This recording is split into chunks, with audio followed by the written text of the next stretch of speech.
Dakila ka, Panginoon. Dakila ka, Panginoon, sa lahat. Tunay nga, Lord, ay walang katulad, Panginoon. Wala kang katulad, Panginoon. Noon, ngayon, at magpakailanman. Lord, ikaw yung Diyos ng lahat, Panginoon Jesus. Kaya, Lord, patuloy ka namin pupurihin. Patuloy ka namin naawitan.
presensya mo, Panginoon, na patuloy na ipadama sa bawat isa, Panginoon, Lord.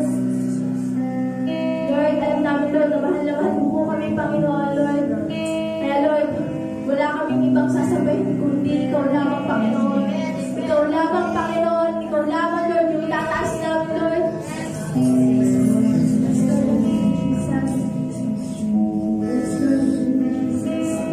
Minsan doon pa, Lord, pinapanalangin ko po, Panginoon, Lord. Pinapanalangin po namin, Lord, yung gawain namin ngayong oras na ito, Panginoon.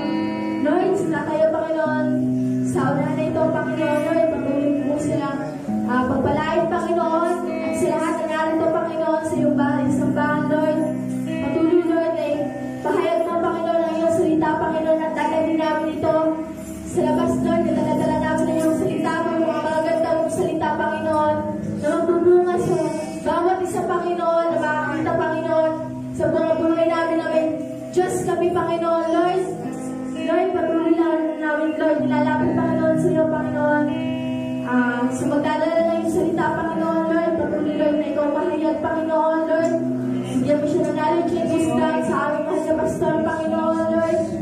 Patuloy, Lord, na ipataw mo, Panginoon, sa amin yung presensya mo, Panginoon, Lord. At sa amagang ito, Lord, ikaw lang mga patuloy namin pupurihin, Lord. Patuloy namin papasalamatan. Sa pangalan mo, Panginoon Jesus, ang lahat ay magsabi na, Amen.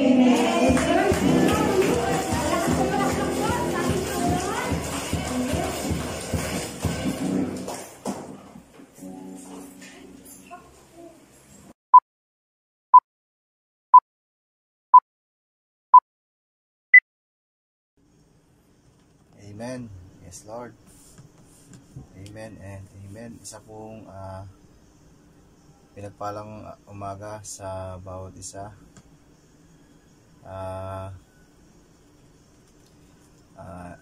Again, ito po isang recorded message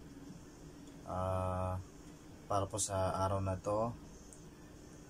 In case po na magkaroon po ng emergency at hindi po makapag-upload, ayaw po natin na mayroon pong maiwan, hindi po natin marinig yung mensahe ng Panginoon ngayon pong araw na to. Kaya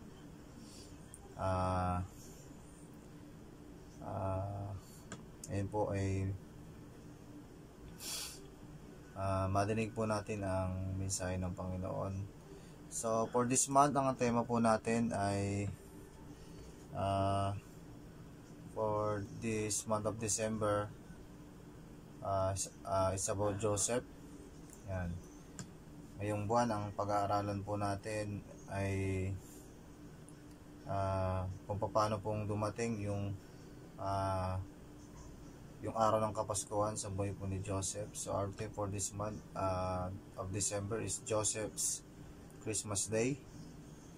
At yung concept po na pag-aaralan po natin ay kung paano po dumating sa buhay niya ito pong araw po na Vesperas po na taon-taon ay atin pong pinagdiriwang ang pagdating po ng atin pong Panginoon. So ngayong umaga ay pag-aaralan po natin kung paano pong dumating kay Joseph ito pong araw na to. So ang ating pong aklat ay matatagpuan po natin sa aklat po ng Matthew chapter 1 verse 18 to 25. Kung kaya nyo po kung sundan, babasahin po natin ang ating pong aklat ay nasa aklat po ng Matthew chapter 1 verse 18 hanggang 25. Verse 18, this is how the birth of Jesus Christ came. His mother Mary was pledged to be married to Joseph, but before they came together, she was found to be with child through the Holy Spirit. Because Joseph, her husband, was a righteous man and did not want to expose her to public disgrace, he had in mind to divorce her quietly. But after he had considered this, an angel of the Lord appeared to him in a dream and said, Joseph, son of David, do not be afraid to take Mary home as your wife, because what is conceived in her is from the Holy Spirit. The blessing maker. Yan. Kung naalala niyo po yung tema po natin nung July, hindi po nagkakamali, the promise. The blessing maker, si Holy Spirit, no? Nagawa niyo na po bang itanong na yung mga pagpapala na mayroon nung kayo, kanino kayo nanggaling? So, kay Joseph tsaka kay Mary, sabi po dito, it is from the Holy Spirit. She will give birth to a son, and you are to give him the name of Jesus, because he will save his people from their sins. All this took place to fulfill what the Lord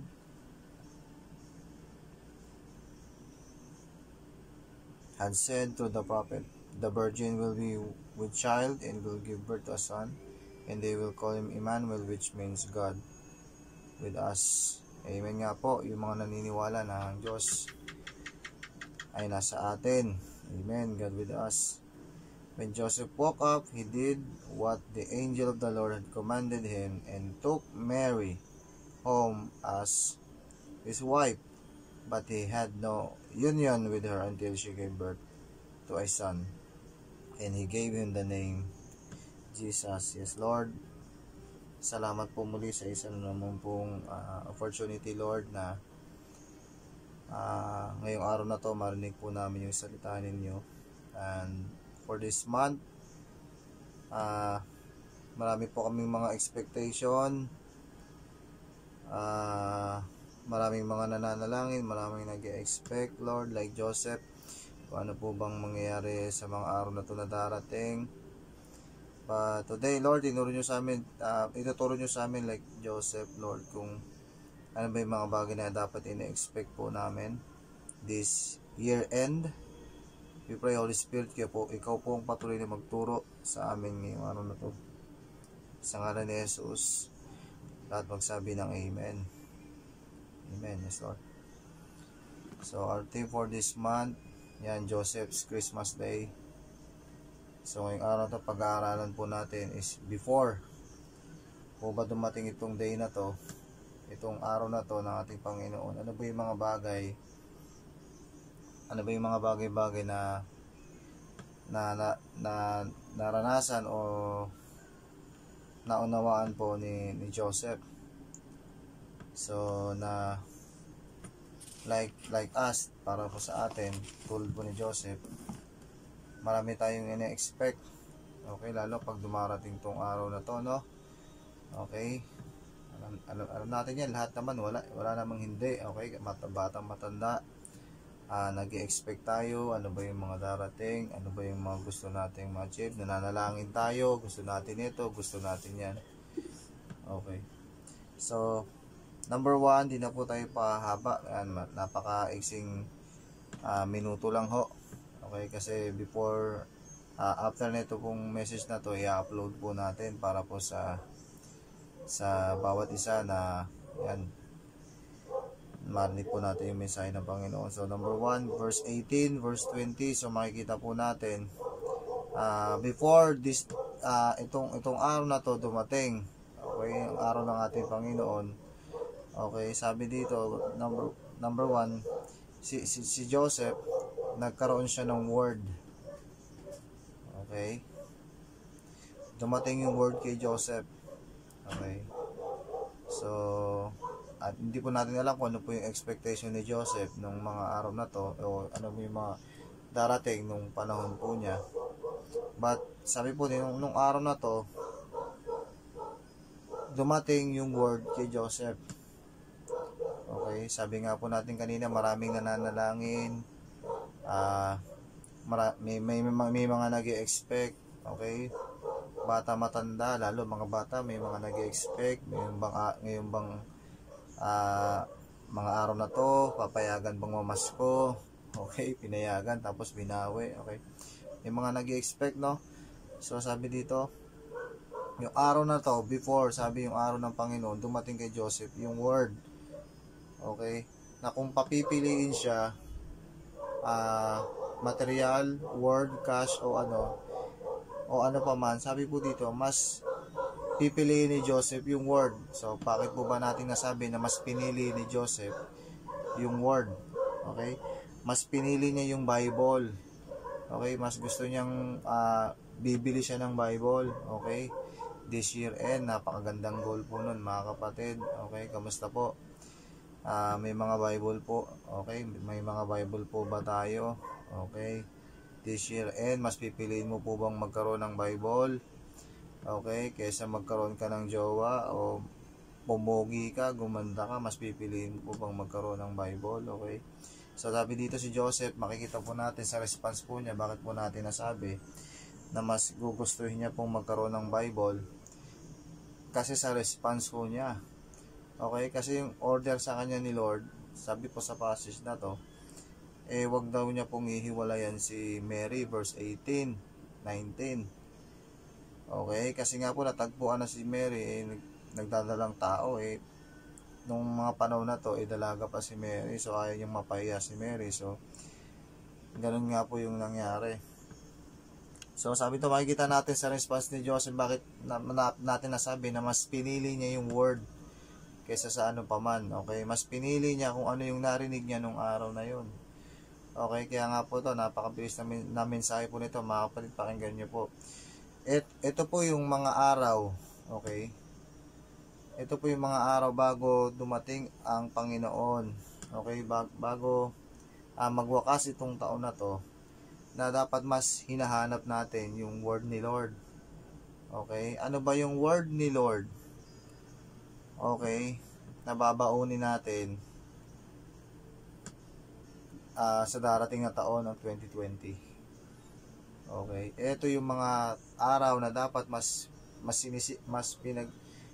pinagbubulay-bulayin natin. Lord, ano yung word mo today? Ano yung word mo sa darating na taon? Ano yung word mo bago matapos itong taon na to? So si Joseph, makikita natin na ganun yung isip na meron siya. Ayon po doon sa response na pinakita niya doon sa story na binasa ko natin kanina, mas pinili niya yung word. Okay, mas pinili niya yung word higit sa lahat. Okay guys, sabi nga natin kanina, yung iba nag-expect ng something this year. Okay, this year end, matatapos na po yung taon, yung iba nag-expect. Okay, may mga nag-expect pa, may mga nananalangin pa na mangyari to, mangyari yan. Lord, gusto ko to, gusto ko yan. Okay, siguro marami pong makaka-relate po ngayong araw na to, no? Yung nananalangin ka ng isang bagay na gusto mo gawin ni Lord para sa'yo. Okay, amen. Sino po yung ganyan po ngayong araw na to, no? Yung nananalangin ka ng isang bagay na gusto mo gawin ni Lord para sa'yo. Okay. Nananalangin ka ng isang bagay na gusto mo gawin ni Lord para sa'yo. But kay Joseph, okay, kung babalikan po natin yung istorya, si Joseph po, iba ho siya. Nag-e-expect ho siya ng isang bagay sa Diyos. Nag-e-expect siya na ng isang bagay na ipagagawa sa kanya ng Diyos. Hindi yung isang bagay na gusto niya na gawin ng Diyos para sa kanya. Okay, sino po yung ganun ngayong araw na to? Okay, yung nag-e-expect ka hindi ng mga bagay na material, hindi ka nag-e-expect ng ganito, hindi ka nag-e-expect ng ganyan. Ang ine-expect mo yung isang bagay na gusto ng Panginoon na gawin mo bago matapos itong taon na to. At pagkatawid mo ng bagong taon na to, yun yung clear sa iyo na yun yung gustong ipagawa sa iyo ng Panginoon. Okay mga kapatid, maraming nag-e-expect, lalo na to parating itong mga araw na to, nag-e-expect ng maraming mga bagay. Okay, pero si Joseph, ayon po sa passage na binasa natin kanina, ang expectation niya, sabi ko sa passage na to, ay yung isang bagay na gagawin niya para sa Diyos, o yung isang bagay na pinagagawa sa kanya ng Lord. So mas pipiliin niya yung word, mas pipiliin niyang magkaroon ng Bible this year end, okay, kaysa sa ibang mga bagay. Mas uunahin niya si Lord. Okay, mas uunahin niya this year end, naging priority niya si Lord. Okay, Okay, hindi niya naging priority yung sarili niya. Kasi again, sabi dito, ayon po sa response na nakita natin sa ginawa ni Joseph, makita natin na mas pinili niya talaga si Lord. Okay? Okay, walang sino man na lalaki gugustuhin mo na magkaroon ka ng isang asawa na lalo napakaigpit po ng mga Hudyo pagdating po sa mga aral po nilang ganito. Yung isang babae na alam mo na disgrasya tapos kukunin mo, okay? Hindi po nila yung kaugalian, ano sa kanila yung kahihiyan po yun. Okay, pero dito naman maganda naman po yung yung purpose kasi ang sabi po yung pinag-uusapan ho natin dito na nangyari kay Mary, yung disgrasya na to galing kay Lord, okay, from the Holy Spirit, from the blessing maker. Si Lord talaga yung nag-bless, si Lord talaga yung nagpala sa mag-asawang ito. So again, si Joseph mas pinili niya yung word, okay, kaysa sa ano pa man, mas pinili niya yung word. Okay, mas pinili ni Joseph yung word kaysa dun sa mga tao na mag-iisip na mali yung ginawa niya kasi ba't kinuha niya yung isang babaeng na disgrasya. Mas pinili niya yung word ni Lord kaysa pag-isipan siya ng kung ano-ano. Okay, kung ano man yung magiging issue para kay Joseph, mas pipiliin niya pa rin yung word. Okay, this year, mas pipiliin niya pa rin yung word ni Lord kahit ano yung iisipin ng marami. Okay, kahit maging baliw ka sa kaisip, kahit maging baliw siya, okay, sa panahon nila kabaliwan ho yun, pero again mas pipiliin niya yung word. Babasahin po natin again verse 22, verse 23. Sabi po dito, all this took place to fulfill what the Lord had said through the prophet, the virgin will be with child and will give birth to a son, and they will call him Emmanuel, which means God with us. So second, before yung araw ng Panginoon, dumating yung word kay Joseph. Then second, na-witness niya yung fulfillment ng scripture. Okay? Na-witness ni Joseph yung fulfillment ng scripture. Okay? Na-witness niya na totoo yung salita ng Diyos. Okay? Kung sinabi ng salita ng Diyos na may darating, dumating. Okay? So yung mga Hudyo, matagal na ho nilang hinihintay ito. Okay, yung pagdating po ng Mesyas, yan yung pagdating po ng pagliligtas. So, okay, yung konsepto nga lang mali. Okay, kasi nga bihag ko sila, captive sila ng mga Romans. So, yung konsepto nila mali na yung Mesyas, ililigtas sila from captivity. Okay, kasi yung mission ni Jesus hindi na about rally, hindi na about kingdom sa lupa. Okay, yung mission ni Jesus more on spiritual, yung maligtas tayong lahat sa kasalanan, no. So ito po yung mission na yon.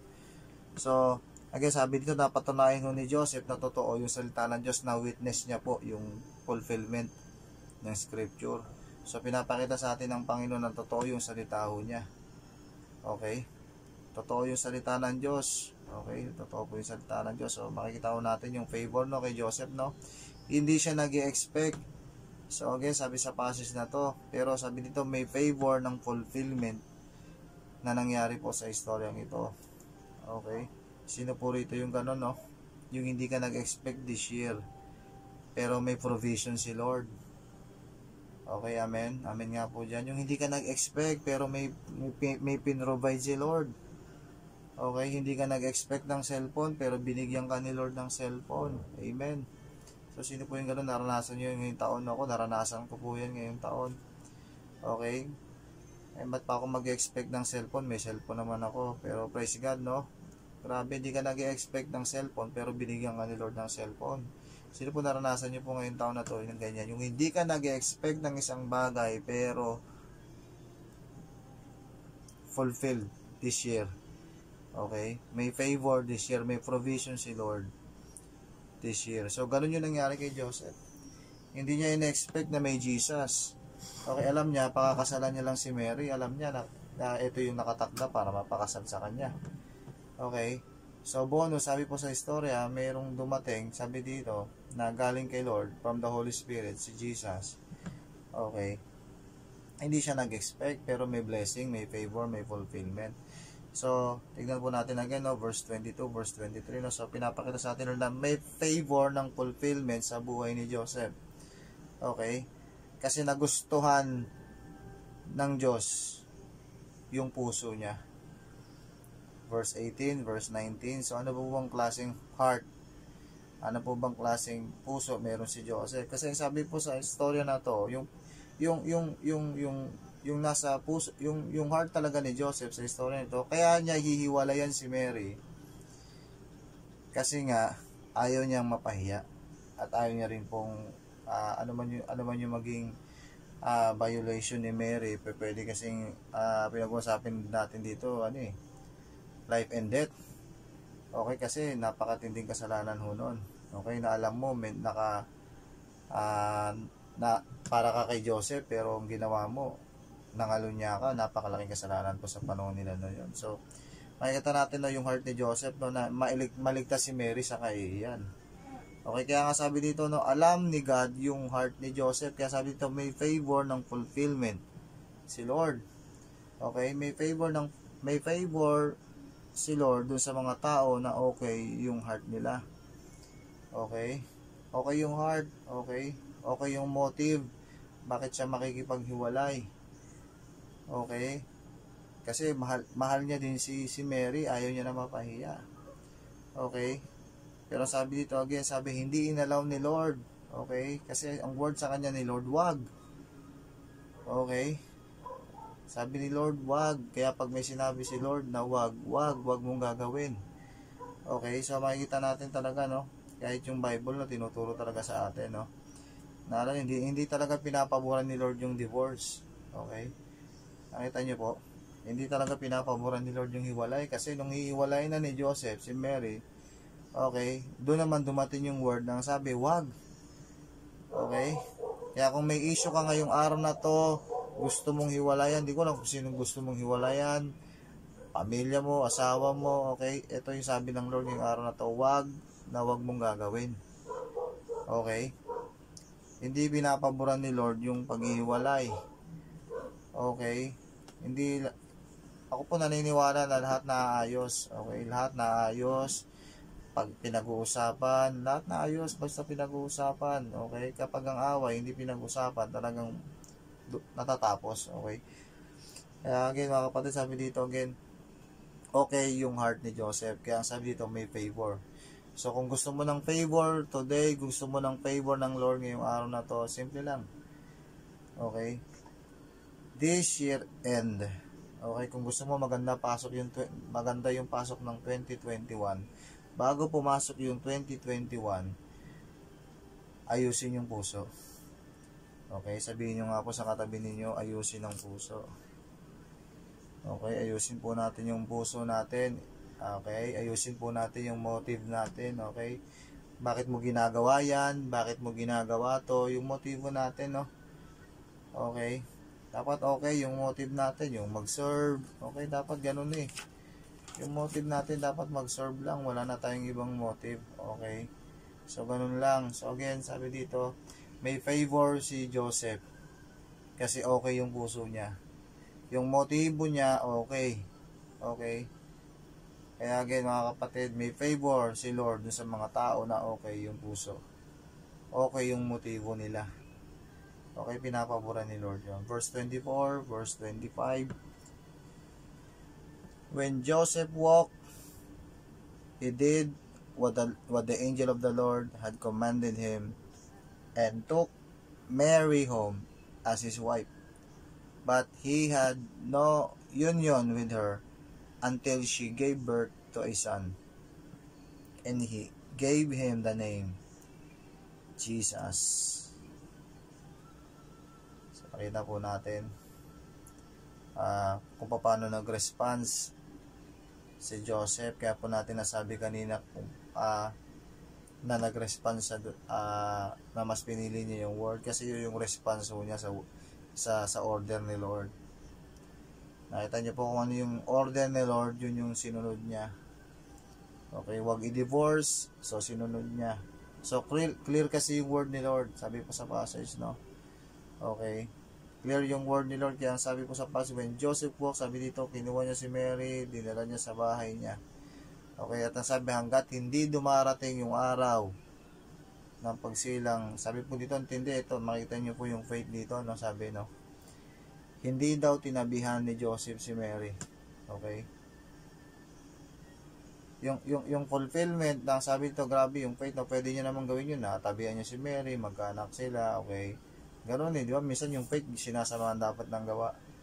Pero again, makita natin dito, yung faith, nasabi to, faith lang talaga. Okay, naniwala si Joseph na totoo yung sinabi ng anghel na may Jesus. So, ang kailangan niya lang gawin, kunin si Mary at magkakaroon sila ng baby. Okay. So, nakita niyo po, clear yung word sa kanya. Clear yung order sa kanya. Kaya again, clear yung response. Okay. Kasi kapag clear yung order, dapat clear yung response. Kay Joseph, clear yung word na narinig niya, clear yung order. So, yung response niya, clear. Kaya makikita natin, mas pinili niya yung word ni Lord kahit mapahiya siya, kahit maging kahihiyan siya. Pero okay, sabi dito, mas pinili niya yung word. Okay, kasi clear yung order ni Lord sa kanya. Okay. Clear yung order sa kanya. Kaya dapat, clear din dapat yung response. Dito lang po ako magwawakas, mga kapatid. Napakahalaga po na clear yung response. Napakahalaga din na dapat clear din yung order, clear yung word mo to, ngayong araw na to. Bago mo pasukin itong darating na taon na to, ito bago matapos itong taon, dapat maliwanag sa iyo ano yung pinagagawa sa iyo ng Lord. Hindi yung kung ano yung gusto mo na gawin ng Diyos para sa iyo. Dapat kung ano yung gustong ipagawa ng Diyos sa iyo ngayong araw na to.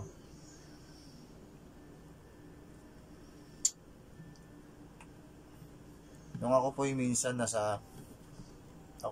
panahon ako po yung hindi pa naman po katagal, so taon pa lang naman ito. Nung ako po yung nasa Quiapo, ako po yung napasok po ako sa fast food. Diyan sa nung may time na meron pa pong dine-in dyan sa may Quiapo, yung Andox. May time ho na may umorder ho ng chop suey. Okay. Clear yung order, yung chop suey. Kaso yung na-order po ay Muslim. So, ang nangyari, yung Muslim nagalit. Nagalit yung Muslim kasi umorder siya ng chop suey. So, siyempre, chop suey, siyempre may karne yan, may baboy yan. Okay. So, pero yung nireklamo po ng Muslim, yung chicharon, kasi baboy nga po yung bawal sa kanilang baboy. So, yun, ang nangyari, so, para paikliin na lang natin yung istorya, naglabas uli ng bagong order, so, wala ng chicharon. Okay, so, yun, kumain yung customer, masaya ho siya. Okay. So, ang point ko dito, mga kapatid, napakabilis ng mensahe lang to, hindi ko mayroon kasing pag-upload, kaya pagtsagaan nyo pa pang last na po ito. So, nakita nyo, napakasimple pong aral, no? Kung yung minsan clear na, okay, clear yung order, clear yung response, okay, may problema pa, paano pa kaya kung isa sa dalawa na yon hindi malinaw yung order sa'yo ni Lord ngayong taon, hindi malinaw yung response mo, may problema tayo. Okay, kapatid, maniwala ka ngayong araw na to, gusto ni Lord bago matapos itong taon na to, bago mo harapin yung araw ng pag-alala sa pagdating ng Panginoong Yesus, itong darating na to na Kapaskuhan. Gusto ng Panginoon malinaw yung order. Malinaw yung order, alam mo kung ano yung dapat mong gawin this year end. Tapos ito yung mga araw na dapat tinatapos na natin, yung alam nyo, yung mga paniniwala na minsan kaya daw kailangan kompleto yung pagsisimba kasi tinutupad daw ni Lord yung kahilingan.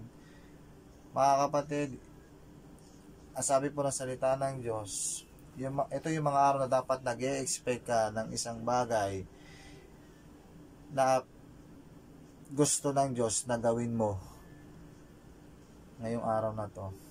Pwede pong humiling, lahat po tayo sandali, manalangin po tayo. Aming Diyos,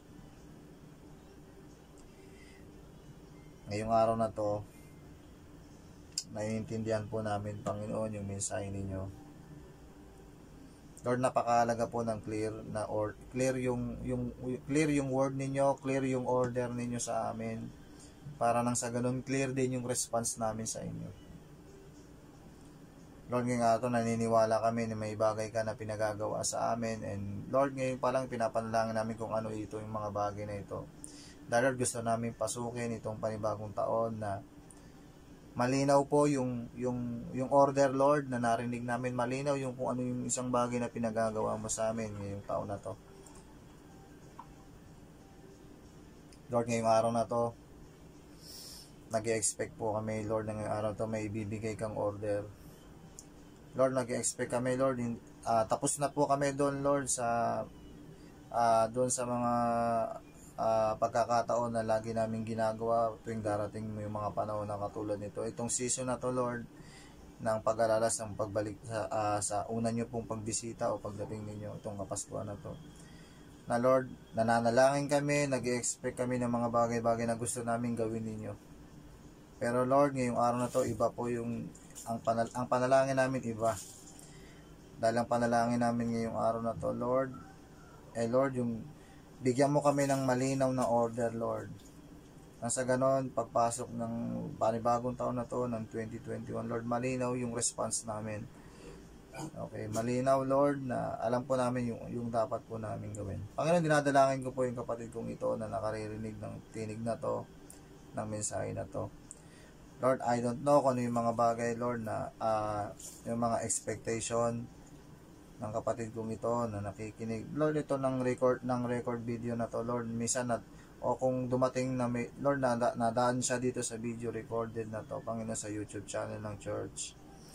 Panginoon, dinadalangin ko po, Panginoon, na Lord, bigyan mo itong kapatid ko na to, Panginoon, ng isang malinaw na, Lord, na order, Lord, na word, Panginoon, this year end, Panginoon. Lord, ang sa ganon, tulad ni Joseph, Lord, hindi ka namin ma-violate, Lord, na kapag sinabi niyong wag, Panginoon. Kapag sinabi niyong hindi. Panginoon, ngayong araw na to, we pray, Lord, we expect na, Lord, ngayong araw to, bibigyan mo kami ng order. Bibigyan mo kami ng word, Lord, kung paano namin, Lord, sisimulan. Panginoon, itong panibagong taon na to na darating. Panginoon, nagpapasalamat kami, Panginoon, minsan pa sa buhay ng bawat isa, Lord, na nakalinig kami sa imong araw na to. Patuloy na pagpalain, abutin niyo po ang bawat isa. Anuman, Panginoon, di po namin alam kung anumang pangailangan. Ngayong araw to, abutin niyo po ang bawat isa. Sa ngalan po ni Kristo Jesus. Amen.